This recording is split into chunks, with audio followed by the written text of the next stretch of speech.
Sa araw nito, pinagdiriwang paggunita sa pagkarayna na mahal na Birheng Maria, the Queenship of Mary. Sa ngalan ng Ama, ng Anak, ng Espiritu Santo. Amen. Sumainyo ang Panginoon. At sumaiyo rin. Mga kapatid, aminin natin ang ating mga kasalanan upang tayo maging marapat gumanap sa banal na pagdiriwang. Inaamin ko sa mapangyarihang Diyos at sa inyo mga kapatid, na lubha akong nagkasala sa isip, sa salita at sa gawa, at sa aking pagkukulang. Kaya isinasamo ko sa mahal na Birheng Maria, sa lahat ng mga anghel at mga banal, at sa inyo mga kapatid, na ako'y ipanalangin sa Panginoong ating Diyos. Tawaan tayo kapangyarihang Diyos, patawarin tayo sa ating mga kasalanan. Patnubayan tayo sa buhay na walang hanggan. Amen. Panginoon, kaawaan mo kami. Panginoon, kaawaan mo kami. Kristo, kaawaan mo kami. Kristo, kaawaan mo kami. Panginoon, kaawaan mo kami. Panginoon, kaawaan mo kami. Manalangin tayo. Ama naming makapangyarihan, ginawa mong aming maging ina at rayna nagsilang sa iyong anak. Ipagkaloob mong kaming lubos niyang idinadalangin ay makarating ng maluwalhati sa iyong paghahari sa iyong mga supling. Sa pamamagitan ni Kristo kasama ng Espiritu Santo, pagpasawalang hanggan. Amen. Pagbasa mula sa aklat ng mga hukom. Noong mga araw na iyon, dumating sa Ofra ang anghel ng Panginoon at naupo sa ilalim ng puno ng ensina ni Joas na kabilang sa lipi ni Abieser. Si Gideon na anak ni Joas ay kasalukuyang gumigiik noon ng trigo sa pisaan ng ubas. Patago ang kanyang pag-iik at baka siya makita ng mga Madianita. Nilapitan siya ng anghel ng Panginoon at sinabi sa kanya, "Sumasa iyo ang Panginoon, matapang na bayani." Sumagot si Gideon, "Bakit ganito ang pamumuhay namin kung sumasa amin ang Panginoon? Bakit wala siyang ginagawang kababalaghan ngayon? Tulad noong ialis niya sa Ehipto ang aming mga ninuno, ayon na rin sa kwento nila sa amin. Kami pinabayaan na ng Panginoon. Kung hindi ay bakit natitiis niya kaming pahirapan ng mga Madianitang ito." Sinabi sa kanya ng Panginoon, "Lumakad ka at gamitin mo ang buong lakas mo sa pagliligtas sa Israel." Sumagot si Gideon, "Paano ko maililigtas ang Israel? Ang aming sambahayan ang pinakamaliit sa lipi ni Manases, at ako naman ang pinakamahina sa amin." Sinabi sa kanya ng Panginoon, "Maililigtas mo ang Israel, pagkatutulungan kita. Lulupigin mo ang mga Madianitang ito na para ka lang pumatay ng isang tao." Sumagot si Gideon, "Kung ako, Panginoon, ay talagang kalugod-lugod sa inyo, bigyan ninyo ako ng palatandaang kayo nga ang nag-uutos sa akin. Huwag muna kayong umalis at hahainan ko kayo ng pagkaing handog." "Hihintayin kita," sagot ng Panginoon. Lumakod na nga si Gideon. Nagluto siya ng isang batang kambing at isang takal na harinang walang lebadura. Pagkaluto, inilagay niya ito sa basket at naglagay ng sabaw sa isang palayok. Inihain niya ito sa anghel ng Panginoon sa ilalim ng punong ensina. Sinabi sa kanya ng anghel, "Ipatong mo sa malaking batong iyan ang karne at ang tinapay. Pagkatapos, busan mo ng sabaw." Gayon nga ang ginawa ni Gideon. Ang pagkain ay sinaling ng anghel sa pamamagitan ng tungkod. Nagkaroon ng apoy at nasunog ang handog, at biglang nawala ang anghel. Noon naniwala si Gideon na ang anghel nga ng Panginoon ang nakausap niya. Dahil dito, kinilabutan siya sa takot at nanginginig na nagsalita. Diyos ko, nakita ko ng mukhaan ang anghel ng Panginoon. Ngunit sinabi sa kanya ng Panginoon, huwag kang matakot, hindi ka maaano. At si Gideon ay nagtayo roon ng isang altar na tinawag niyang ang Panginoon ay kapayapaan. Panginoon, Shalom. Ang salita ng Diyos. Salamat sa Diyos. Salmong tugunan, ang puoy nagsasalita, na bayan niya'y papayapa. Ang puoy nagsasalita, na bayan niya ipapayapa. Aking naririnig magmula sa puon ang sinasalita. Sinasabi niyang ang mga lingkod niya'y magiging payapa kung mangagsisisi at di nababalik sa gawang masama. Ang puoy nagsasalita, na bayan niya ipapayapa. Ang pagtatapatan at pag-iibigay magdadaop palad. Ang kapayapaan at ang katwiray magsasamang ganap. Sa balat ng lupay pawang maghahari iyaong pagtatapat at ang katarungan na may maghahari mula sa itaas. Ang puoy nagsasalita, na bayan niya ipapayapa. Gagawing maunlad ng Panginoong Diyos itong ating buhay. Ang mga halaman sa ating lupai bubungang mainam. Sa harapan niya yaong maghahari pawang katarungan. Magiging payapat susunod ang madla sa kanyang daan. Ang puoy nagsasalita, na bayan niya ipapayapa.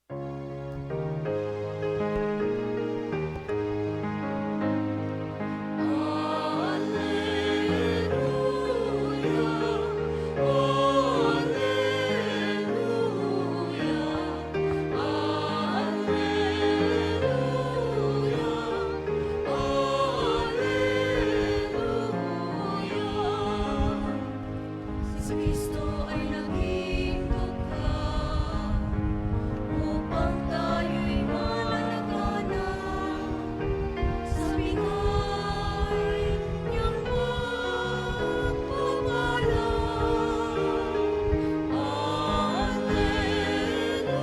Alleluia, Alleluia,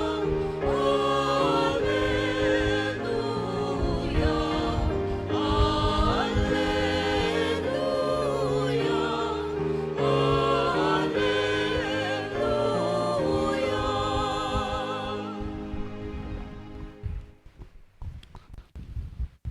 Sumainyo ang Panginoon. At sumainyo rin. Ang mabuting balita ng Panginoon ayon kay San Mateo. Papuri sa iyo, Panginoon.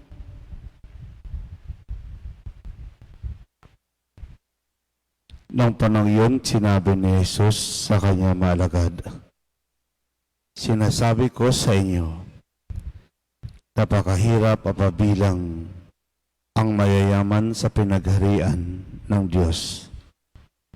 At sinabi ko rin sa inyo, madali pang makaraan ang kamelyo sa butas ng karayom kaysa pasakop sa paghahari ng Diyos ang isang mayaman.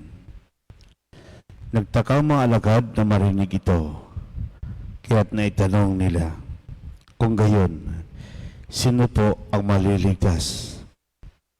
Tinitigan sila ni Jesus at sinabi, hindi ito magagawa ng tao, ngunit magagawa ng Diyos ang lahat ng bagay.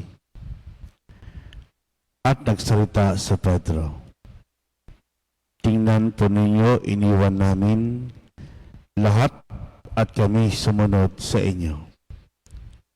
Ano po naman ang para sa amin? Sinabi sa kanila ni Jesus, tandaan po ninyo ito. Kapag nakaluklok ng anak ng tao sa kanyang maringal na trono sa bagong daigdig, kayong sumusunod sa akin ay luluklok din sa 12 trono upang hukuman ng 12 lipi ng Israel. At ang sinumang magtitiis na iwanan ang tahanan, mga kapatid, na lalaki at babae, ama, ina, mga anak, o mga lupain alang-alang sa akin, ay tatanggap ng makasandaang ibayo, pagkakalooban ng buhay na walang hanggan. Kunit maraming una na magiging huli, at maraming huli ang magiging una. Ang mabuting balita ng Panginoon. Pinupuri ka namin, Panginoong Hesukristo.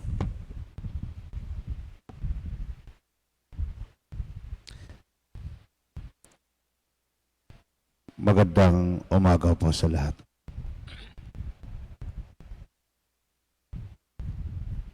Sa araw na ito, pinagdiriwang natin yung Queenship of Mary.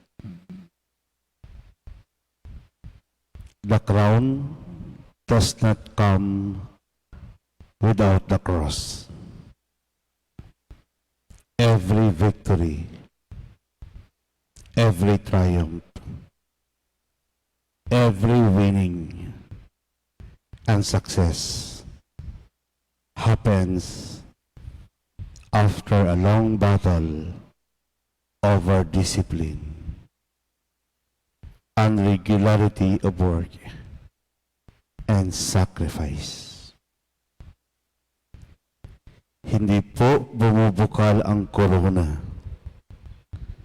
Laging kakambal nito ang sakit, ang hapdi, na dala na pagtanggi natin ng ating sarili at sa sarap na panandalian lamang.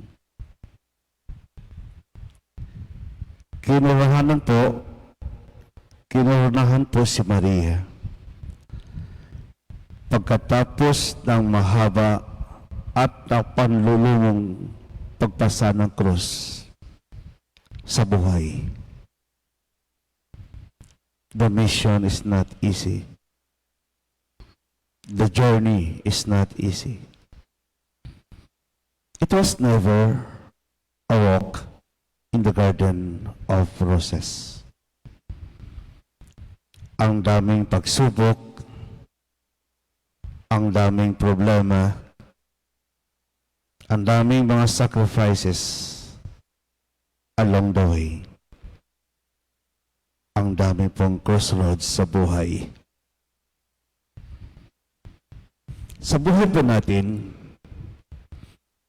hindi po matapos-tapos ang mga pagsubok. Ilang beses tayong sinubukan ng Diyos. Ang dami nating cross sa buhay. Ang dami nating persecution sa buhay. Sabi po ni Lord, bitbitin po natin ang ating cross. Yakapin natin. At huwag na huwag iwanan. Hindi ko tatanggalin ang cross sa buhay. Kailangan lamang magtiwala sa Diyos. Kailangan lamang manalig sa Diyos. Gagabayan tayo ng Diyos. Alalayan tayo ng Diyos. Dahil ang Diyos tapat sa kanyang pangako. At ang pangako ng Diyos, hindi tayo pababayaan kailanman. To refuse to carry His cross is to refuse to learn and know the meaning of life. Si Maria, hinarap niya ito at pinaglabanan. Taglay ang natatanging susi ng kanyang lakas at tapang. Ang paniniwala at ang pagtitiwala sa Diyos. Hindi po siya bumitaw. dahil alam niya hindi siya pamabayaan ng Diyos. Nagsimula ang kanyang cross sa kanyang fiat.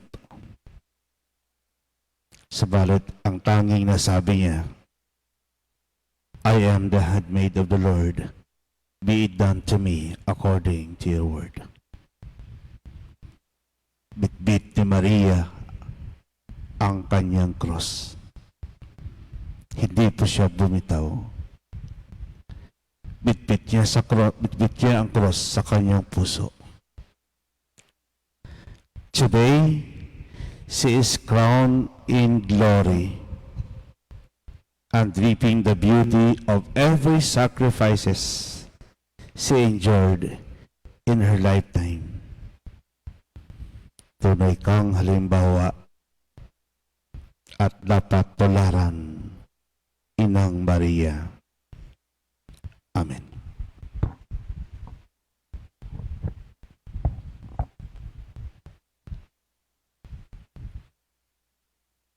Manalangin tayo sa Diyos na ating Ama na gumawa ng mga dakilang bagay kay Maria at naghatid sa Kanya ng malulhating trono sa langit. Ipaalam natin sa Kanya ang ating pangangailangan sa tulong ni Maria. Ang ating pong itutugon, Panginoon, dinggin mo ang aming panalangin. Panginoon, dinggin mo ang aming panalangin.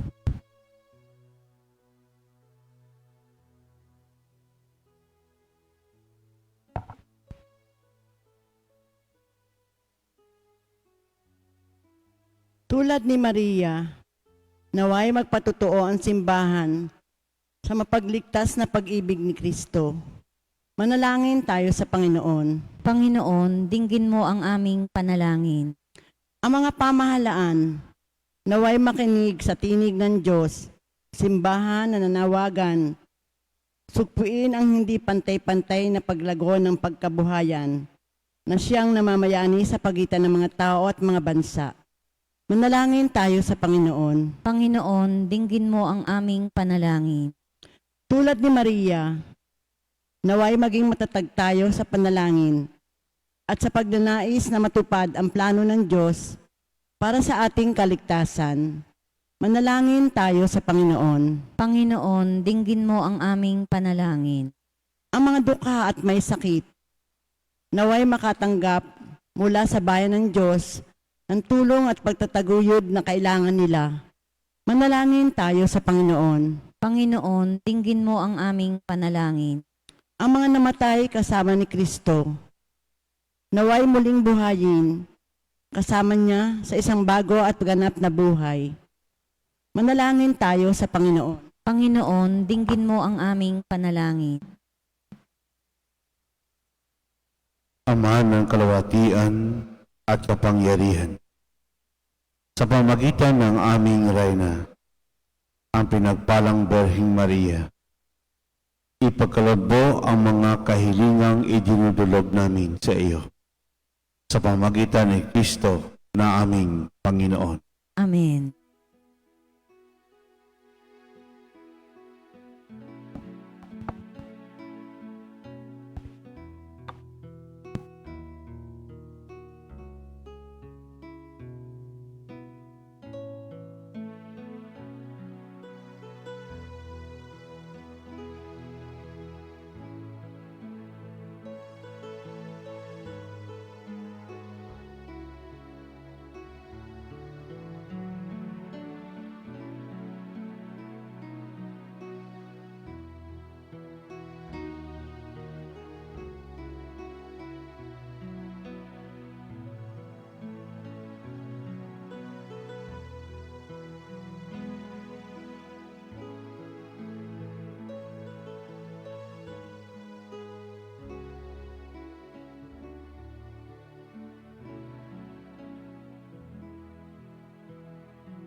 Malayang kapatid, upang pagkain natin kalugdan ng Diyos, amang makapangyarihan. Tanggapin nawa ng Panginoon itong paghahain sa iyong mga kamay, sa kapurihan niya at karangalan sa ating kapakinabangan sa buong sambayanan niyang banal. Ama naming lamika, kami naghain ngayong ginugunita, si Mariang Mahal na Berhen ay nakikiusap sa sakluluhan sana kami nang naghain sa kanyang kalisilisang paghahandog ng sarili sa krus. At ngayon nabubuhay kasama ng Espiritu Santo magpasawalang hanggan. Amen. Sumainyo ang Panginoon. At sumainyo rin. Itaas sa Diyos ang iyong puso at diwa. Tinaas na namin sa Panginoon. Pasalamatan natin ang Panginoong ating Diyos. Marapat na siya ay pasalamatan. Ama namin makapangyarihan, tunay marapat ikay aming pasalamatan sa pamagitan ni Kristo na aming Panginoon. Siyang salitang katawan at kapiling, nung lahat ng umiral ay iyong likhain. Siya'y sinugo mo para kami sa gipit palayain. At siya'y kinalingan ng mahal na Berhen na naging kanyang inang totoo sa kapangyarihan ng Espiritu Santo. Inako yung sundin ang loob mo at kamtin ng saminang banal para sa iyo. Pinagtisang iyon sa krus ang kanyang mga kamay upang magwakas sa kamatayan, mahayag ang pagkabuhay. Kaya kaisa na mga anghel nagsisiawit ng papuri sa iyo. Nang walang humpay sa kalangitan, kami nagbubunyi sa iyong kadakilaan. Santo, Santo, Santong Panginoon Diyos ng mga hukbo, napupuno ang langit at lupa ng kadakilaan mo, o sana sa kaitaasan. Pinagpala ang naparirito sa ngalan ng Panginoon, o sana sa kaitaasan. Ama naming banal, ikaw banal ng tanang kabanalan. At sa pamagitan ng Espiritu gayong banal ang kaloob na ito, upang para sa amin maging katawan at dugo ng aming Panginoong Hesukristo. Bago pinagtiis ang kusang loob na maging handog, hinawakan niyang tinapay, pinasalamatan kaniya. Pinaghati-hati yun inabot sa kanyang alagad at sinabi, tanggapin lahat ito at kanin. Ito ang aking katawan na ihandog para sa inyo.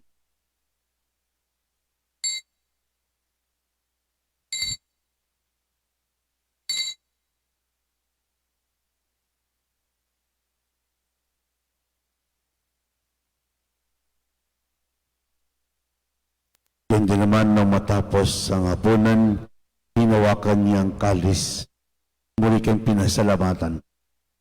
Inabot niyang kalis sa kanyang maalagad at sinabi, tanggapin niyong lahat ito at inumin. Ito ang kalis ng aking dugo, ng bagot walang hanggang tipan. Ang aking dugo na ibubuhos para sa inyo at para sa lahat, sa ipagpapatawad ng mga kasalanan. Gawin niyo ito sa pag-alaala sa akin.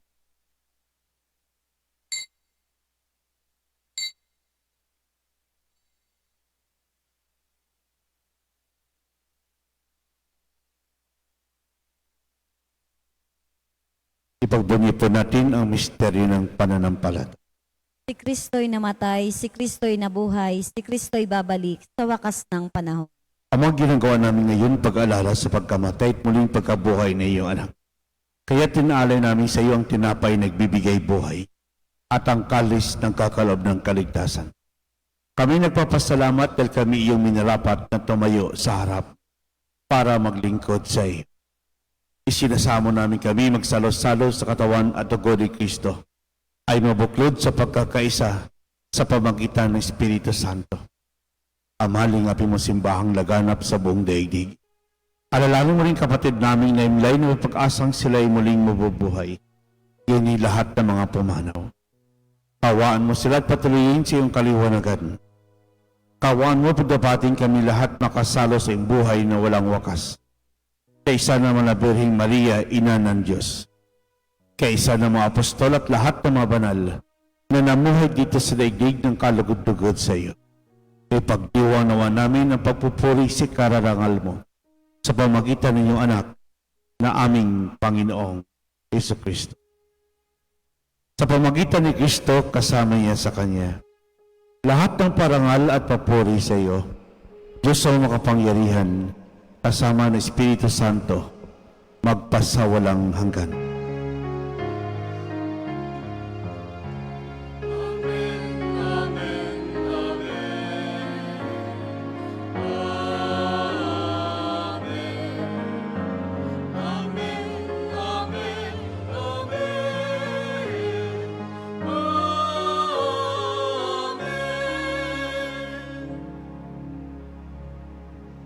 Tatukubilin nagagaling na utos at toro ni Jesus na Panginoon natin at Diyos. Ipahayag po natin ng lakas loob.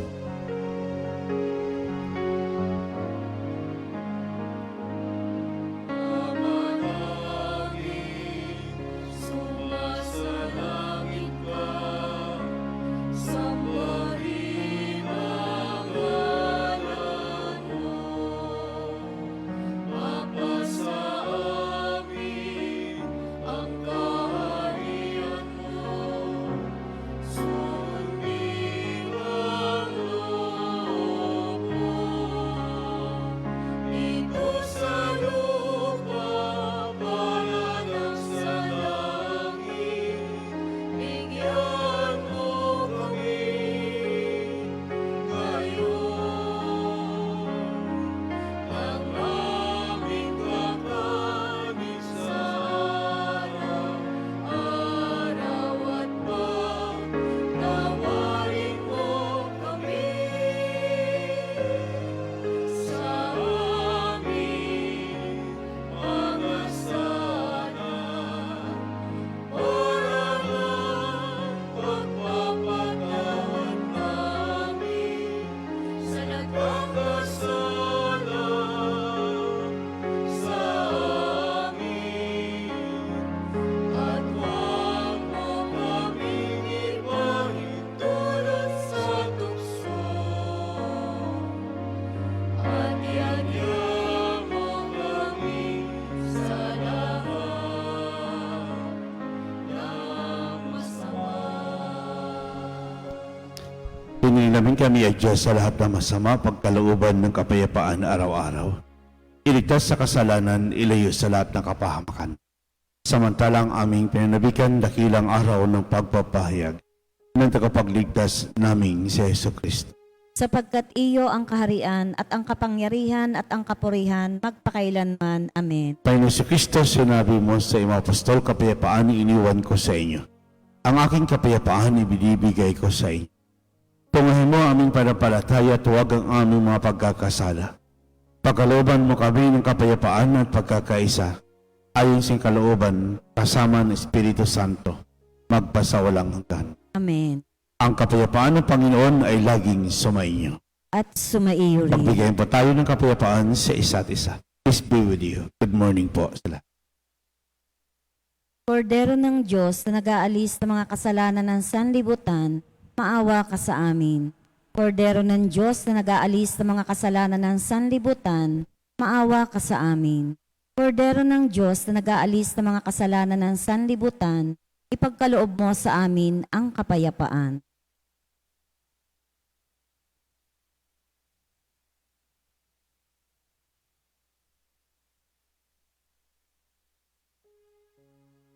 Mga kapatid, ito ang kordero ng Diyos. Ito nag-aalis ng mga kasalanan ng sanlibutan. Mapalad ang mga iniyan sa kanyang piging.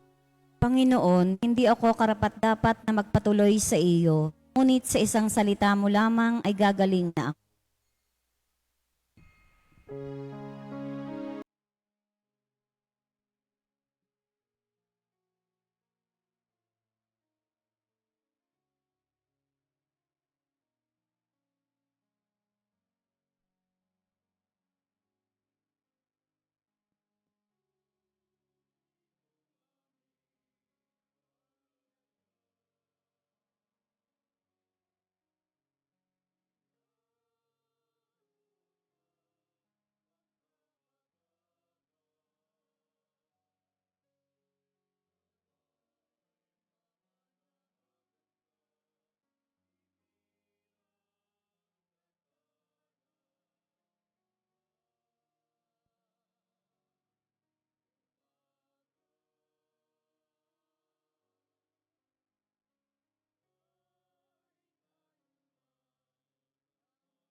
Manalangin tayo.